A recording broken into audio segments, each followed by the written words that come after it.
Māori All Blacks against Fiji, the second match of the two-match series from Rotorua this time, and it is the Māori All Blacks who get the win. So the series between these two teams ends one apiece, both teams winning their home game, and it was quite a different game from last week. Last week it was kind of a Fijian side that were running riot offloads and able to really cut that Māori All Black defence to bits for large periods and having a lot of possession. This week you felt like the Māori defence was a lot better and they were able to control the ball a bit more. Kicking was a lot more on point than last week, and they were able overall to kind of control the game and get a decent win. So 26-17 is how it finished. So still more than a converted try away from the Fijians. Pretty good game.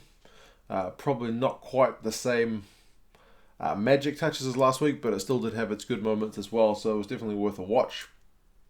Good crowd as well. Not quite as loud as last week's crowd too. You could definitely hear the Fijian supporters there as well. But I think they said like 13,000 people went, so it's pretty good. For a Māori All Blacks game, which is one that you don't get to see every day. So, yeah, very entertaining. Didn't start off that well for Fiji. They lost their first lineup. They won the second one, and then Parkinson stole the third one. So, it was an area where, I guess, with all the changes Fiji were making, it was an area where the Māori All Blacks were kind of targeting to get at them. And they were contesting a lot of those lineouts, and Parkinson, in particular, was making his presence felt at that set piece time. Fiji, though, did get the first try. After 8 minutes, Fuakoto got his try.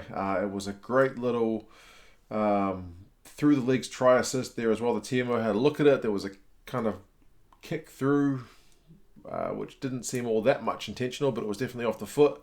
So a kick through and then pass through the legs, 7-zip is how it started off for the Fijians. So very good bit of skill to get 7-point reward. It was that was probably the magic moment of the game in terms of an absolute bit of skill level. Great kick for the conversion, 7-zip. It wasn't that long that the Māori scored in return. It was Wainui who's had 3 tries over the 2 games. After the Māori went through a few phases, and Fiji had a kind of poor clearance kick. It was 7-all because they got a converted try. Parkinson, as I said, continued to be effective at line-out. Māori All Blacks weren't interested in threes. They did win a couple of penalties, but they weren't going for the sticks. They were going for tries. Eventually, 23 minutes, they did go close from their maul, but they knocked it on kind of right before they got to the line.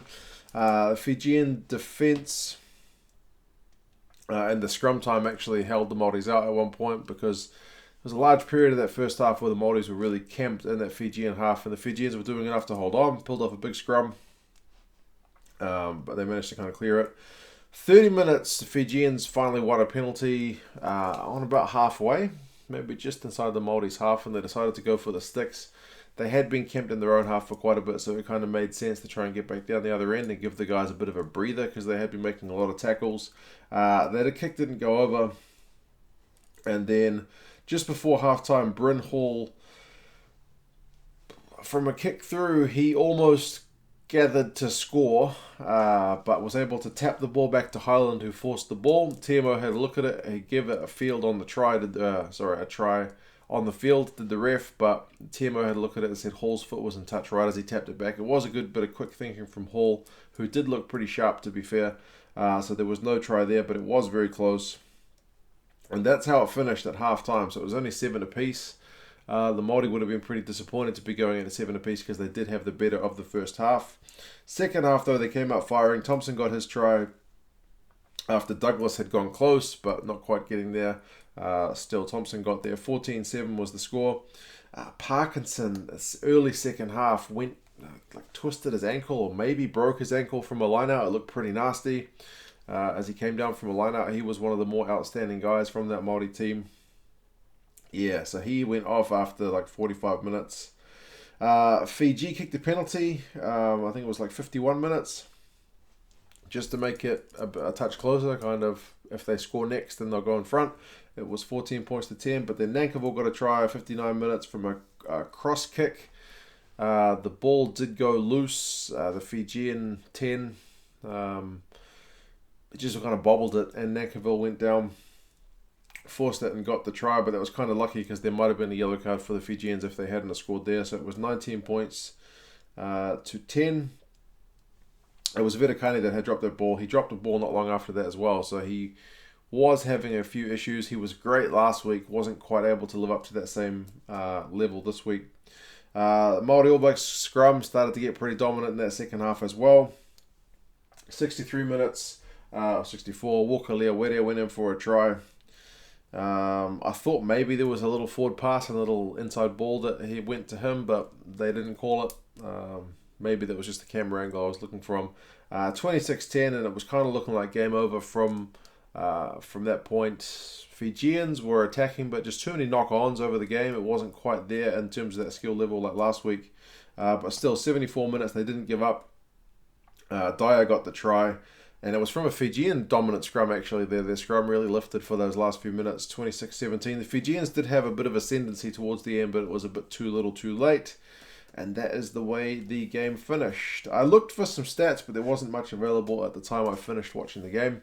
The Māori All Blacks did seem to have 67% possession, which is pretty much a direct reversal. It is exactly a reversal of last week. Last week was Fiji 67, Māori All Blacks 33. This week it is Māori All Blacks 67, Fiji 33.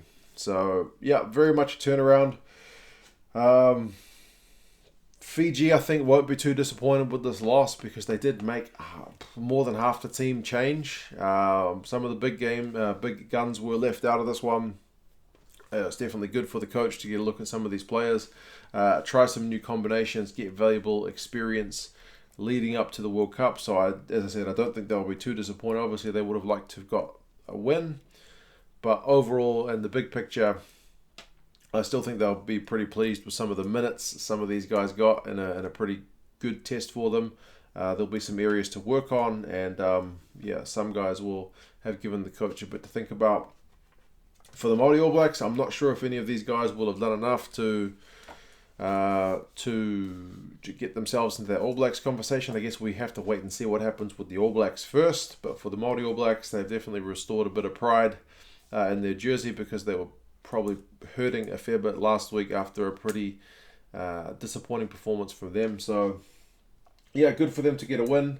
A few guys who did put their best foot forward, but as I said, I'm not sure if that will be enough. But who knows, there's still a few games to go before World Cup time, so there will be injuries, there will be guys kind of out of form, other guys who come into form, so we'll have to kind of wait and see. You guys let me know your thoughts on the game. As I said, a bit of a reversal from last week. Both sides too good at home for the other. But you guys let me know your thoughts, and I will talk to you again soon. See you later.